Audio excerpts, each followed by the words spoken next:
Hola, en la física, particularmente en la termodinámica, hay un conjunto de variables macroscópicas que son fundamentales para estudiar a los sistemas físicos. Una de esas variables es la presión. La presión es una variable, es una propiedad termodinámica. Eso quiere decir que es una propiedad macroscópica que podemos medir en el laboratorio por procedimientos relativamente simples. Pero como todas las propiedades termodinámicas, la presión tiene una interpretación física a nivel microscópico. Quiero el día de hoy en este video utilizar los fundamentos de la teoría cinética de los gases para comprender cuál es la interpretación, el significado físico a nivel microscópico, a nivel cinético de la presión. Eso es lo que haremos aquí. Y para ayudarme a resolver esa discusión, he generado aquí un diagrama donde he dibujado una caja cúbica de lado L, he dibujado aquí un sistema de coordenadas X, Y, Z, cuyo origen coincide con uno de los vértices de esa caja. Y vamos a suponer entonces que en esa caja cerrada tenemos un gas ideal. Eso quiere decir un gas con una densidad suficientemente baja para que podamos despreciar las interacciones entre las partículas del gas. Solamente vamos a considerar las interacciones de las partículas con las paredes de la caja que lo contiene. Bien, consideremos entonces que tenemos partículas todas de la misma masa, digamos, y que tenemos aquí una partícula de una cierta masa m que se mueve hacia la derecha completamente en la dirección del eje X con una cierta velocidad que voy por tanto a señalar como v sub x. Y que esa partícula llega y colisiona con la pared que se encuentra aquí a la derecha, que llamaremos la pared A1, que vamos a considerar que es una pared perfectamente elástica, es decir, que no tenemos pérdida de la energía cinética cuando esta partícula de masa m golpea a esta pared. Entonces, cuando la partícula se mueve hacia la derecha, pues tiene un cierto momentum, P1, no voy a considerar aquí el carácter vectorial porque estoy solamente considerando aquí en una sola dirección, lo puedo ver como escalar, que va a ser el valor de la masa de la partícula por su velocidad en la dirección del eje X, v sub x. Entonces la partícula llega, colisiona contra esta pared que está aquí, que es perfectamente elástica, y por tanto rebota sin ninguna pérdida de energía cinética, completamente ahora hacia la izquierda. Y rebota ahora con una velocidad v sub x. La magnitud de esa velocidad es la misma que llevaba hacia la derecha, solamente invierte su dirección. Por tanto, ahora tenemos un momentum p sub 2 que va a ser igual a menos m por v sub x. Eso quiere decir que el delta p entonces, que es p sub 2 menos p sub 1, va a ser igual a menos 2m v sub x. De esa manera. ¿Qué decimos con eso? Decimos entonces que la pared imprime un cambio de momentum lineal a la partícula dada por este valor, menos 2m v sub x. Aquí el signo menos es solamente por cuestión de cómo hemos elegido las direcciones.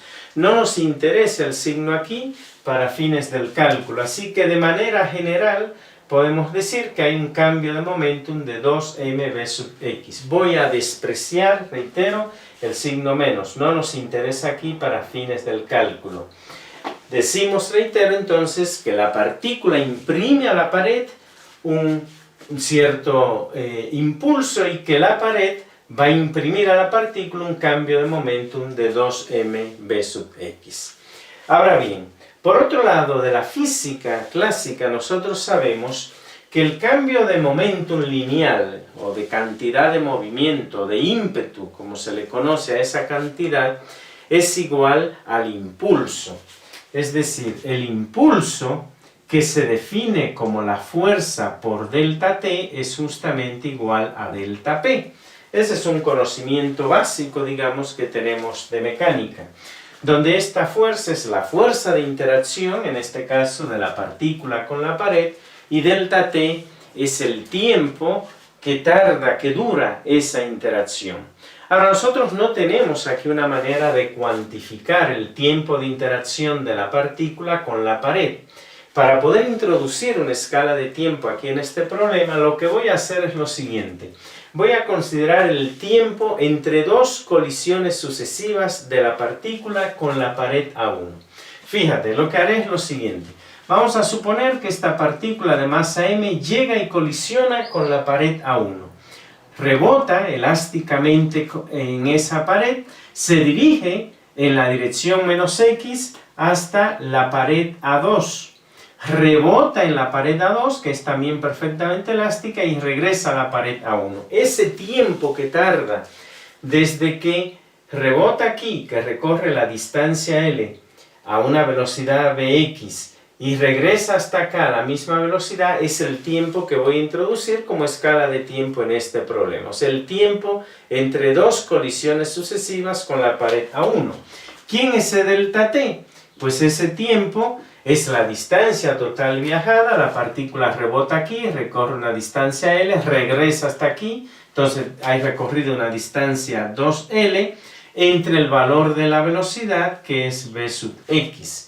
Ese es el tiempo que voy a utilizar. Por tanto, haciendo eso, ahora puedo encontrar la fuerza. Y la fuerza va a ser igual a delta P, que ya dije que es 2m v sub x entre delta t. Y delta t es 2L sobre v sub x. De esa manera nos va a quedar. Fíjate que el 2 lo podemos eliminar y nos queda entonces que la fuerza viene dada como m v sub x al cuadrado, porque este v sub x es un denominador de un denominador, viene al numerador, dividido entre L. De esa manera podemos tener una estimación de la fuerza de interacción entre esa partícula y esa pared que tenemos ahí. Ahora bien, nosotros ahora podemos calcular la presión ejercida por la partícula sobre la pared cuando interacciona con ella, porque la presión es la fuerza entre el área, entonces lo que tenemos es m v sub x al cuadrado entre L, esa es la fuerza, y eso dividido entre el área de la pared, que es L cuadrado. Por tanto, la presión viene cuantificada como m v sub x al cuadrado entre L al cubo. Esa es la presión que una partícula de masa m ejerce sobre esta pared que tenemos ahí. Pero en principio podemos considerar que nosotros vamos a tener ahí n partículas. Aquí estoy haciendo primero el cálculo para una partícula, pero vamos a tener n partículas. Por tanto, la presión total que que esas partículas van a ejercer sobre la pared va a estar dada como n por m por v sub x al cuadrado entre L al cubo. Esa es la presión total.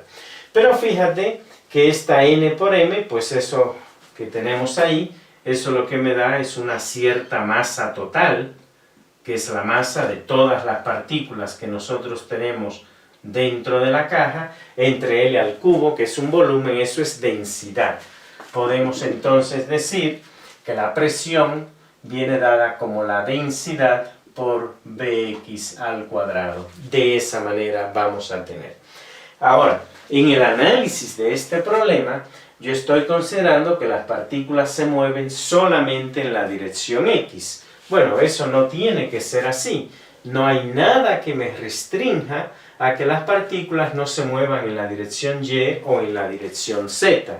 Por tanto, podemos pensar que hay una cierta velocidad promedio de las partículas que viene dada de la forma sumando, teniendo en cuenta que ahora puedo tener componentes en X, en Y y en Z.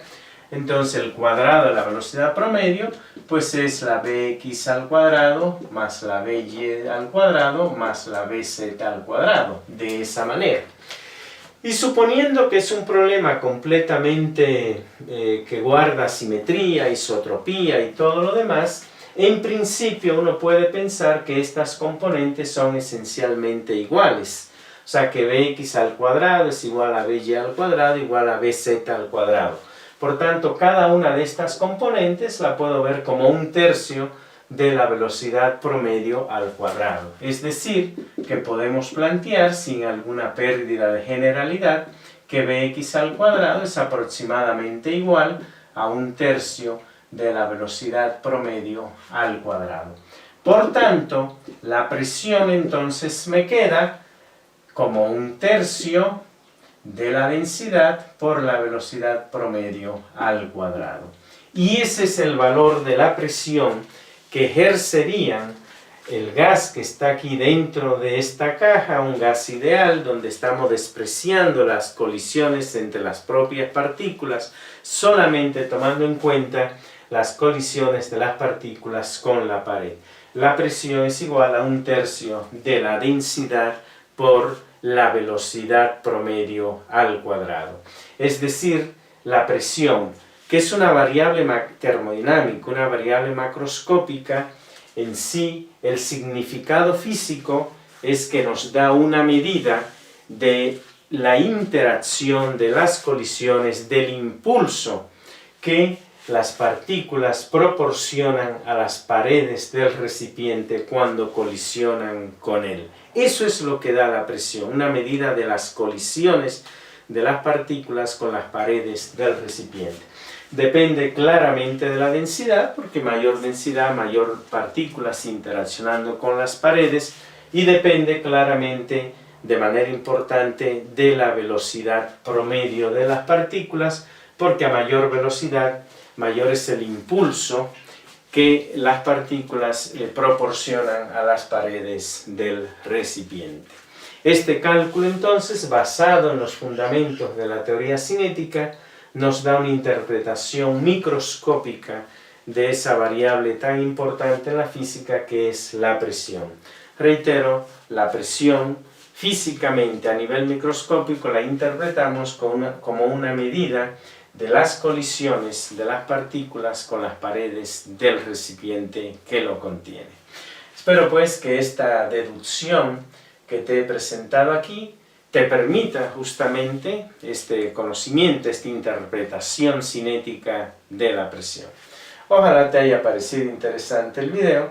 Si es así, pues no me queda más que pedirte, como siempre, que le des like y sobre todo invitarte a que estés al pendiente de un siguiente video donde haré un cálculo cinético relativamente similar a este, pero para otra de las variables termodinámicas importantes, la temperatura.